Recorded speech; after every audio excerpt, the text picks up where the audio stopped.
if you put in 10% more time into your job, you actually make 40% more revenue. So I sing in a band, Oh, wow. and I sing in two bands. You're a And singer. actually, yeah, I'm a singer. So next month, my band is going on a tour. We're playing in Osaka and Nagoya and Wow. Tokyo with Ozzy Osbourne's old guitar player and the Wow. one of the guys from Yngwie Malmsteen. I don't know if you know him. He's a famous Swedish guitar player. And Hmm. Rainbow. They were an 80s band. Anyway, they're quite famous, accomplished musicians. But yeah, we're playing in Hula Kirakucho Hall, which holds like 1,000 people. And we've played in front of thousands of people before. That band's an ACDC tribute band. I worked at a few different firms and just thought I could create something better. I thought I could create an atmosphere that I thought I would enjoy working in myself. Yeah. So I've been hauled into a room and been kind of reduced to the size of a peanut on more than one occasion. Hmm. Or, I've been embarrassed in front of a bunch of other people, in front of a bunch of my other peers. Or I've been in a situation where, I've been called out because my KPIs weren't up to scratch, even though, my grandfather died, for instance, in that particular week, and I was hauled over the coals. And the management style of a lot of the recruitment companies wasn't really in line with how I felt that, I would run a company personally. Hello, and welcome back to another episode of Tokyo Recruiters. I'm your host, Levi. Thank you for being here. I'm joined today by John from Ascent Global Partners. He's someone who surprised me, and maybe you as well, because he is a literal rock star playing music and singing in front of thousands of people all across the country. And he just started singing when he was in his early 20s. So I hope that that story alone is inspiring for you, that you could do recruitment and also be building up a pretty cool side hustle or side hobby. But he's not just a rock star in the traditional sense. He's also a rock star in recruitment, having billed over $1 million, also started his own company. And he started this company focused on some values that are a little bit different than the typical big recruitment company values. And he also shares some tips and advice about how he was successful as a young recruiter and how you may be as well. So I hope you enjoy this episode. And as always, let me know your feedback. Rock on. So I'm originally from Ireland and I graduated with a degree in software engineering. And my first job, I was working as a Unix engineer, which is quite different than recruitment. I think I figured out pretty early that wasn't for me. So I started traveling, and I traveled to a bunch of countries and came to Japan. Absolutely loved it. It was so different than Ireland, where I was from. The language was different, people were different, the culture was different, like everything was different, right? So I ended up coming to Japan, and my first year was teaching. And after that year had finished, again, I just felt I wasn't really probably cut out to have the patience to be a good teacher. So I started looking for positions and found my way into recruitment. Mm. And initially, I worked in a company called Optia Partners, and there just happened to be a space on the finance team. And yeah, I'm still in touch with my boss from that time. Actually, I was talking to him earlier today, so we have a great relationship. Nice. So very, very important, I guess, to not burn those bridges. Um, Yeah. but your journey is unique because I don't hear a lot of people coming from the software engineering background. I'm curious, when you said you knew that it wasn't for you, like what was that trigger? So I think basically when you walk into a floor full of Unix engineers and you're like, bouncing around the place going, "Good morning, how you guys?" And they're all like, they're introverted people, right? Most of them. Mm. Hmm. And I think that they were some exceptionally talented engineers. And I've met a bunch of them. I worked with a bunch of them, and I knew how they behaved, what was important for them in life, etc. And for me, I guess there was always this kind of inside. I always wanted to communicate with people. I guess that was my thing, right? And there, I guess it was just not the kind of job that was conducive to that. I was actually decent at engineering. I was good at programming, but it's just the atmosphere and the job itself was Hmm. more. looking at a computer every day and not really talking to people that much. And I'm much more enjoy talking to people. Gotcha. Gotcha. Okay. So that was your clue, to Yeah, try something new, and then tried English teaching. Wasn't for you, moved like the rest of us into recruitment after that. yeah. And then what inspired you to start your own firm? So I guess I worked at a few different firms, and I just thought I could create something better, to be honest with you. Hmm. And I thought I could create an atmosphere that I thought I would enjoy working in myself. And from what I understood from people I knew in the market, that really didn't exist. So I just felt like I needed to create something. And that was the inspiration really to go and start my own firm. Hmm. And what did you do differently? What can you tell us a little bit about your vision? Yeah. So, I've been hauled into a room and been kind of reduced to the size of a peanut on more than one occasion. Hmm. Or, I've been kind of embarrassed in front of a bunch of other people, in front of a bunch of my other peers. Or I've been in a situation where, I've been called out because my KPIs weren't up to scratch, even though, my grandfather died, for instance, in that particular week, and I was hauled over the coals. So I felt like, the management style of a lot of the recruitment companies I worked at wasn't really in line with how I felt that, I would run a company personally. And also, one other thing is, I feel like a lot of managers of recruitment companies or owners of recruitment companies, their priority is on billing and not building a sustainable company with sustainable employees, So they'll hire someone like a bum to fill a seat, as it were. And if Hmm. the person has the capability to build, then they'll hire that person, but they don't really care if they annoy their colleagues or anything like that, right? And again, that was something, it's like, it's my own shop. So if I don't want to work with somebody, I'm not going to hire them. It could be the best biller in the world, but if they annoy everybody or they're arrogant, and I've worked with plenty of people, then I don't really want to work with them. It doesn't matter how much money they make. So I guess, the company, Ascent Global Partners, my company, it's very value driven. I feel like we have a lot of corporate values. I know it sounds cheesy, but I do think so. And, we kick the tires on people, and I think the people that we hire generally tend to have good personal values themselves. Hmm. Okay. I mean, I resonate a lot with this. I made a post the other day about my experience. I talk about it sometimes, having come into the company and getting kind of bullied from the very Yeah, start.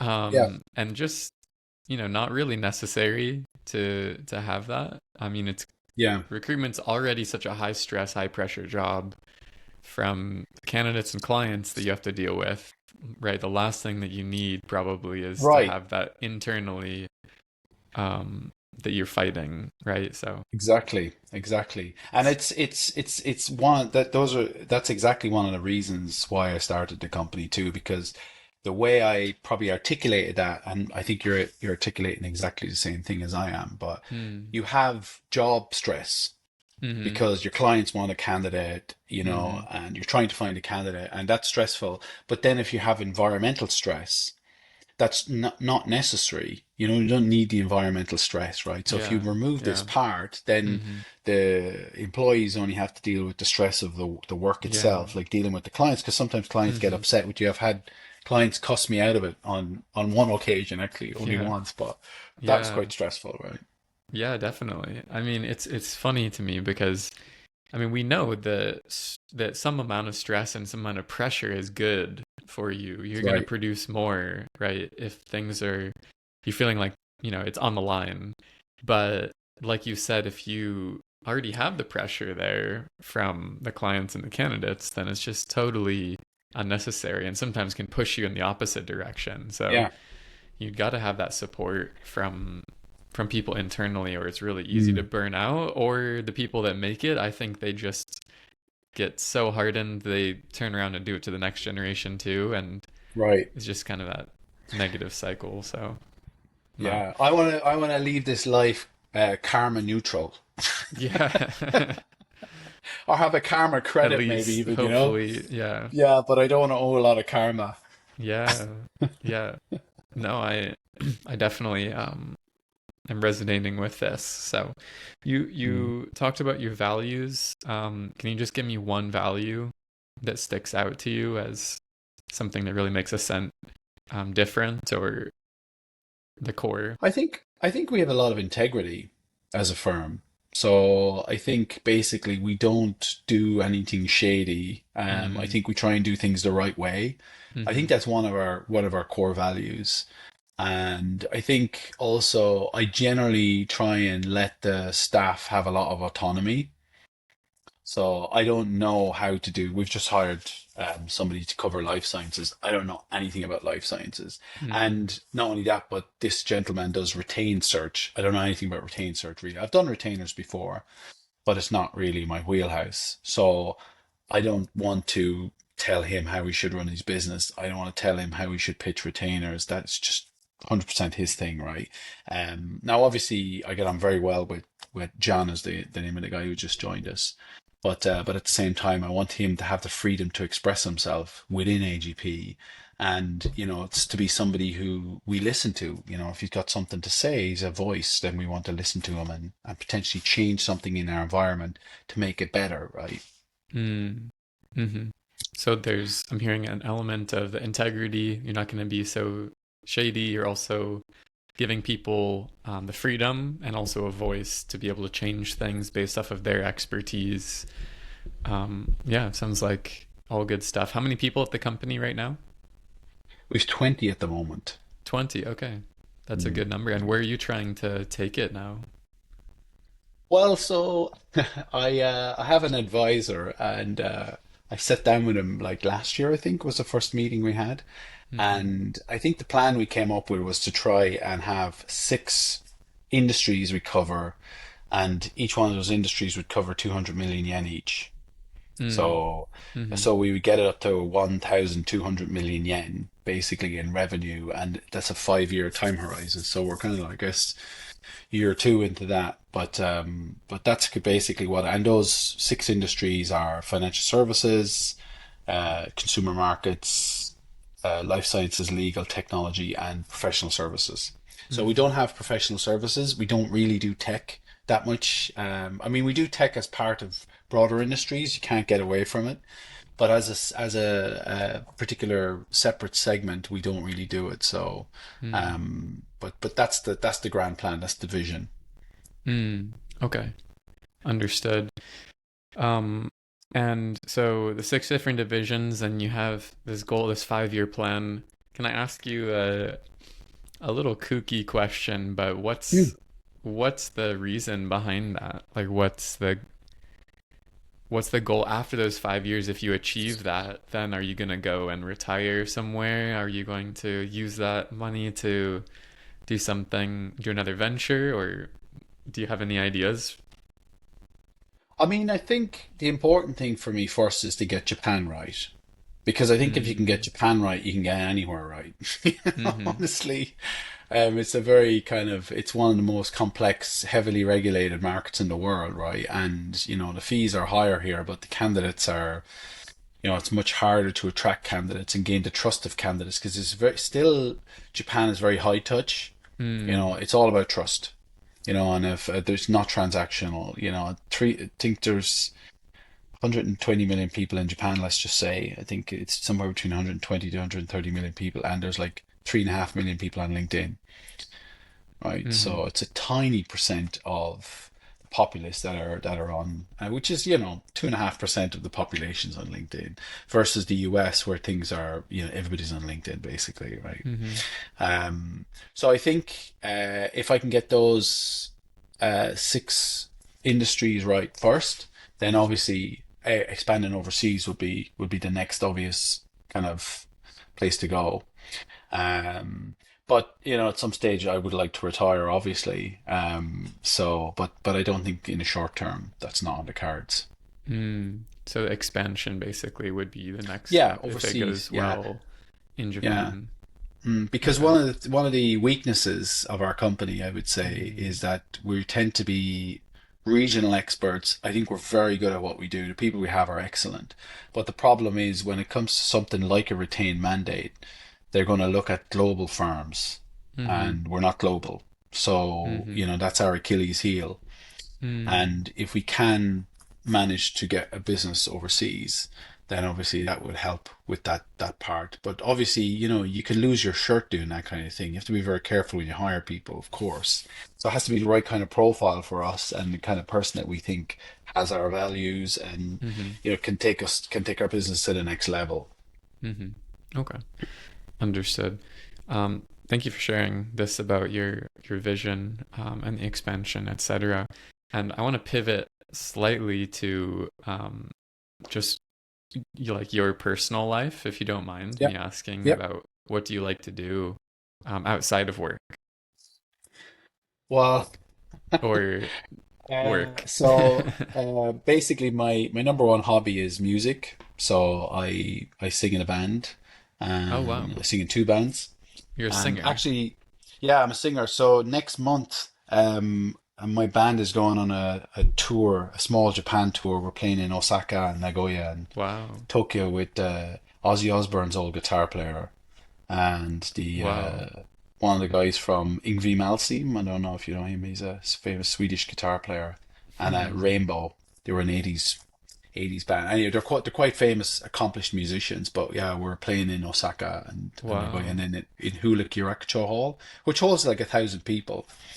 And we've played in front of thousands of people before. It's in like that band's an ACDC tribute band. And then beyond that, I go to the gym. So I like going to the gym, and I like reading, and Mhm. you know, just yeah, that's it. Wow. I mean, that's incredible. Especially the first one's very unexpected, I would say. Yeah. Uh, how long have you been singing for?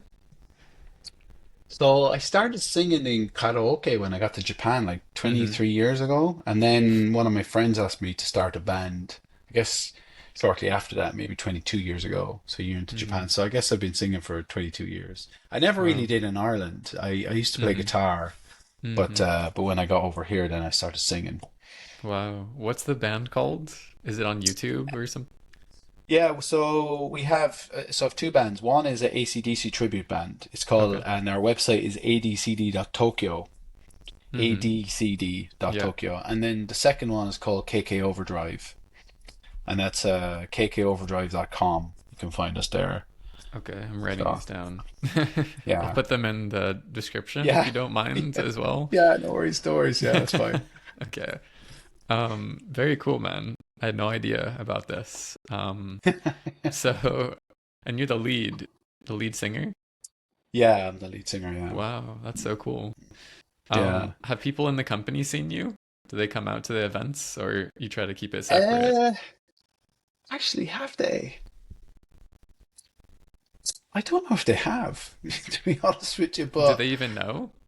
yeah, they know, they know. They Yeah, know. I don't. Yeah, and I've shown them videos and stuff like that of us playing Mm, live. But at the okay. same time, I mean, it is, you know, it's two different things, really, isn't it? You know, and I think the music for me is it's social. It's Mm, working on a skill. You're just mm-hmm, working in collaboration with a bunch of other friends, and it's also it's quite underground Japanese type of thing. I mean, like the mm, band speaks in Japanese. We don't speak in English usually. mm. And yeah, the events I would go to, usually I'm the only foreigner at them and stuff like that. So it was really, to be honest with you, part of the reason I joined the band was just to have that experience of, you know, the Japanese underground type of thing, right? Yeah. Um, but yeah, the not a lot of the guys I work with come to that. And again, it's for me, it's like artistic kind of side where I can Mm-hmm, express myself on mm-hmm. stage, and it's a bit of a workout running around the place, you know, that kind of thing. So That's so cool. I can't wait to check out a video of yeah, this. Um, and has music taught you anything about recruitment? And this could become a LinkedIn post, I guess, but is there any kind of overlap or vice I versa, maybe? well, I think basically. I guess the one kind of parallel I could probably draw is that I think professional musicians are serious dudes, or Mm, dudettes. Like they show up, they know the songs, they come prepared, right? And if you lack professionalism in music, the same as you do in recruitment, then you're not going to get very far. mm, People might entertain you and they might play with you, but ultimately they'll never kind of take you that seriously. So I try and make a habit of learning the lyrics for all my songs before I go into the rehearsals, so mm, I can perform the songs to the crowd and not have to look at like an iPad or the lyrics printed somewhere. mm, And again, in recruitment, I think you have people are at the top of their dominance hierarchy, right? Whether that be in like life sciences or financial services or technology, and it's the same in music. There's people that are kind of elitist musicians, but they practice hard, right? And the guys that mm, are good at recruitment or the girls that are good at recruitment, they work really hard too, right? So I know it's a different kind of universe, but there's a lot of parallels to be drawn between kind of the underlying work ethic that gets you ahead in the game, mm, basically. mm-hmm. Yeah, this is great. I mean, what I hear from you is that basically the preparation is the key. Um, Yeah, and it seems like it's to save everyone's time. I mean, yeah, if yeah, you're gonna go and walk into a practice and you don't know what you're gonna be playing yet, right? Or you walk into a client meeting and you don't know what the right, company does and what, you haven't researched about them and what you want to ask them, then you're kind of wasting everyone's time, yeah, right? So yeah, yeah, it's obvious that they're not going to take you seriously if you haven't done the work before you yeah, show up. So yeah.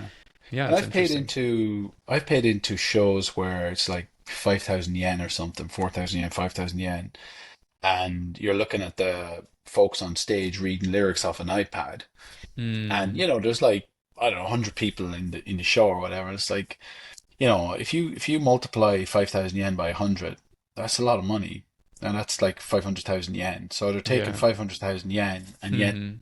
they're not learning the lyrics to the Yeah. songs. Yeah. So you feel a bit like, I feel a bit grieved, if I have Mm, to go into a show and I feel like the yeah. musicians aren't taking their job seriously, right? Because you lose. I haven't done a lot of music performance, but I've done some like live speeches, and I've done a couple of musical performances, just singing and ukulele, and I've done them with the sheet music there, and I've done it without. I've done it with the notes for the speech and without, and there's just a huge difference between Yeah, being in the moment and connecting with the audience and then having it right in front of you. And I yeah, guess to draw this back to recruitment, I at the top of my game at least, I remember having all of our market maps memorized. So I could, easily be saying, okay, this is the person who does this, this is their age, this is their salary, and it just comes up in a client meeting. mm, mm, Whereas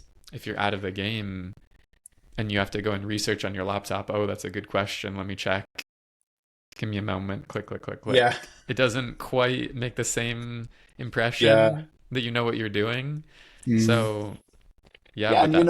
Mm-hmm. yeah, and I was Go going to ahead. say that, I think music and working in a company is trust, right? So in Mm, like we do this like it's like a collaboration jam session thing called Guitar Canvas. I guess it happens every like 2 or 3 months.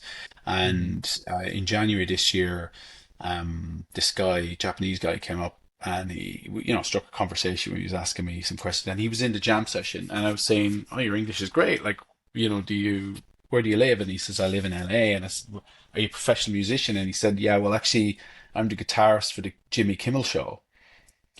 And Wow. so I was jamming with him on a song. So again, I think, and the last show is we played was with AKB48 member. So, Mm, but you only get those opportunities if you get the trust from the senior management. And I'm a lowly in this. hmm, I'm not like the Shacho or anything like that. But at the same mm-hmm. time, I feel that I'm obliged to go prepared and know the songs and know what keys that they're Mm-hmm. in and have practiced them at home, so that when I do show up on stage, the musicians have a more comfortable time. We all sound better Mm. as a unit type Mm-hmm. of thing, and they know they can trust me to go and learn whatever song that they need me to learn, and I'll go and do that. When it comes to singing, for me, it's just something you got to practice consistently, every Mm. day. Pretty Yeah. much, if you're in the shower, or you're shaving yourself, or well, I don't know about shaving yourself, but whenever you got an opportunity just to Yeah. sit to sing, and then push Mm. yourself to learn new things, right? Like if you can sing low, or you can sing high, or you can sing Mm. something, a different type of melody, Mm-hmm. a harmony or something like that. I Uh-huh. think you should always try and push your voice to where you think it can go in the next level. And when I Yeah. when I started singing, I used to like kind of shout a lot, and Mm-hmm. I don't always do that now. So in a way, I Mm. kind of started there and then found my voice maybe at a more Mm. gentle level. How do your neighbors deal with this? Are they okay with Well, this? Do you ask them like, "Hey, I'm moving in today. I sing." it's usually on the highway, so it's usually my Oh, car okay. where I Okay, that like let makes it it easy. rip. That makes it easy. Yeah, Yeah, highway to hell, right? I mean, yeah, that's probably the main one. So, exactly. awesome. I love talking about this music stuff. I could do it for the rest of this show, but I think just pivoting back to recruitment. Mm, Um, we've talked about your company so far and kind of what makes it unique. I think that was really strong. I think also clearly, you're someone who cares about people and cares about the people that you're managing and mm. those young recruiters out there as well. If there was some advice that you would give for people that are just watching this and they're starting out their recruitment careers, or maybe they've hit a plateau of some sort, yeah, what would you give them as advice? So there's a couple of when it comes to junior recruiters, we've grown up one junior recruiter that's been a huge success internally, and I think maybe one of the personality traits he possesses is his capability of listening. And they say we've two ears and one mouth, but I think people forget that. So I've had the experience where I work with many junior recruiters, and 6 months in, they're trying to tell me how they don't want to meet to catch up at this time because it's cutting into their prime recruitment time, was one comment. And then I was trying to do a LinkedIn search with somebody before, and they were like criticizing me about how I was selecting my candidates, even though I've 20 years experience, and I've been a very successful recruiter, right? Mm, So I think people start to form opinions much too early in their career, and they're not able to kind of eat humble pie and realize that this is something where they're not that experienced, and maybe listen to somebody who is a bit more experienced than they are, and take that knowledge on board because it's for free. Like people will, how many times I've built $1 million in the past, right? You know how many times a recruiter's come to me and said, "Listen, can I have lunch with you? I'd love to learn what you do." Zero. Nobody's ever asked me for advice.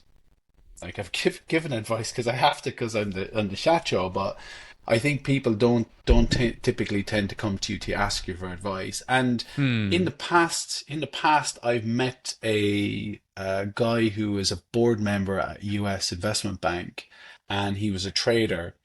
And I said, "Can I meet you for lunch? I'd love to know what you do." And I basically, I said to him, "I really admire what you do. It's amazing that you've lasted this long in your job, because like a lot of people get blown out." And I couldn't shut him up. After 2 hours, I had to like, "Listen, man, I have to go." But he was just talking and talking because I think he wasn't appreciated in his job. People don't appreciate these Hmm. high performers. They usually get criticized, right? Hmm. But I think sometimes, people need to listen to people that are more experienced. Now, as long as they're not disrespectful to that person, or, they're training that person, not disrespectful to them, but they're trying to teach them. I think a lot of young people, young junior recruiters, forget that they should be listening to somebody who is experienced and know how the game works, and not necessarily copy how they operate, but learn Hmm. how they operate and integrate that to make them a better recruiter, right? So they're taking something off them. And Hmm. also, so that's one piece of advice I would give to junior recruiters. The second thing is that if you put in 10% more time into your job, you actually make 40% more revenue. So the revenue versus the time that you put in is actually exponential. The more time you Mm, put in is exponentially more rewarding. It's not 10% more time, 10% more revenue. It's mm-hmm. 40% more revenue for it. So I've met uh, again our junior recruiter, one of the guys that I work with. I was asking him, why are you in? He says, well, I want to be better. I want to just put in more hours. And I think it's a great attitude to have. And again, it came off, right? He's been very, very successful with us. But I've seen this behavior where somebody's willing to put in more hours to learn and also willing to take stuff on board and kind of integrate that. And I think if somebody's got that kind of mindset, then they'll be successful in the game. But if their ego gets formed too early in recruitment and they think they know everything, it's not going to work out for them. They'll usually Mm-hmm. bounce around a bunch of shops and think they know it all, and it doesn't work out. So and there's a time, I think, when you are experiencing, you are building a lot, when you do have authority to talk about what you do well and to other people. Of course, there's a time for that, but not when you start out. Unless you're Yeah. printing tickets, you can't really afford to criticize somebody who's more successful than you are, Mm-hmm. or form your opinions too early. You need to be a bit more Mm-hmm. malleable when you're younger. And I think it's something that's sorely lacking in our industry. It's that people are willing to take the humble route and learn things, Mm-hmm. Mm-hmm.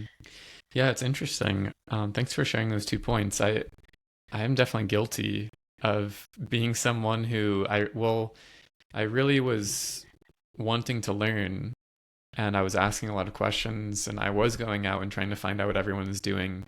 But at the same time, I think I got the ego a little bit early, like came in with it and was trying to suggest things.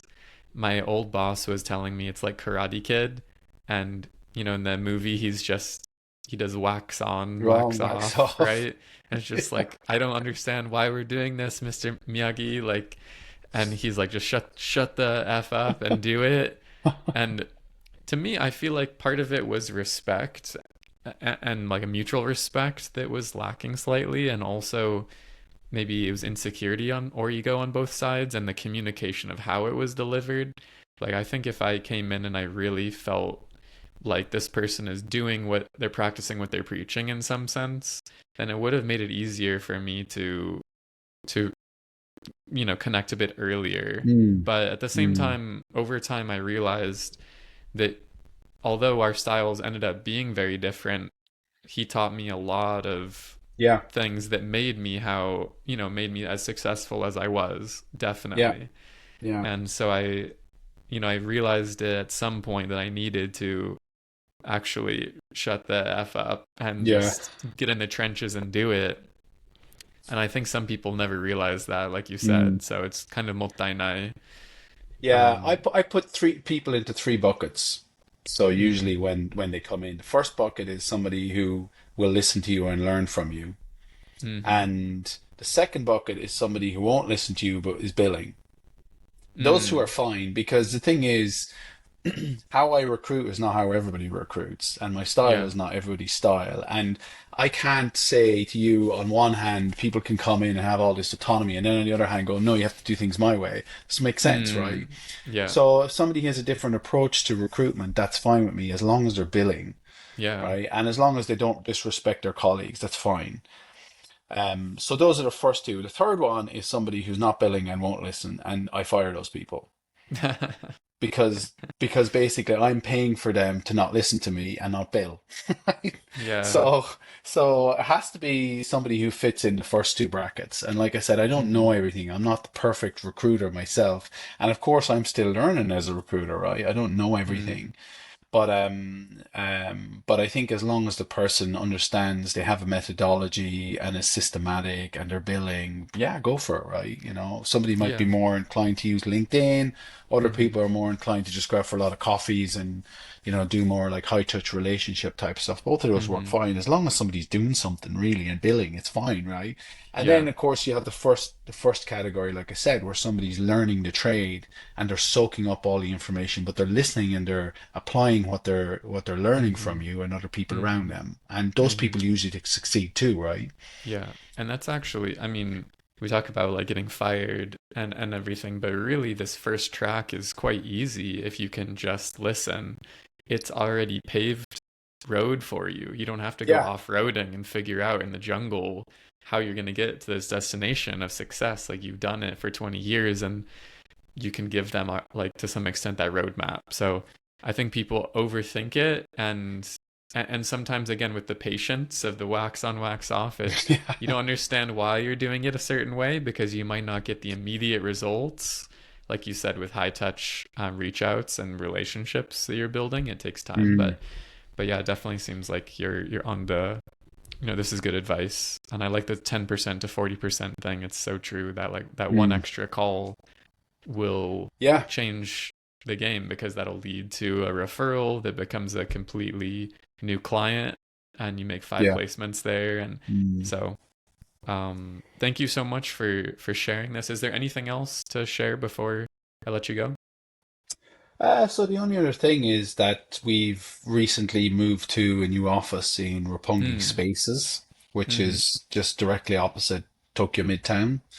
And we've recently hired somebody who's doing retained level search for us in the life sciences space.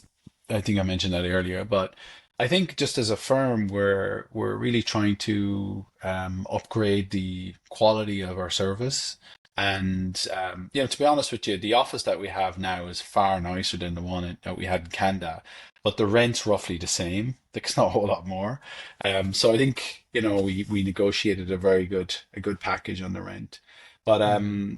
I mean, we talked a little bit off air, but I think the company build for Ascent is in stages, right? Because if you hire a bunch of consultants, you need to have the operational capacity to be able to deal with those new people. So that's onboarding and training and their IT system development and their Mm-hmm. web page update, that kind of thing. And Mm. then also, I think, if you have too many operations and not enough consultants, that's not a good thing.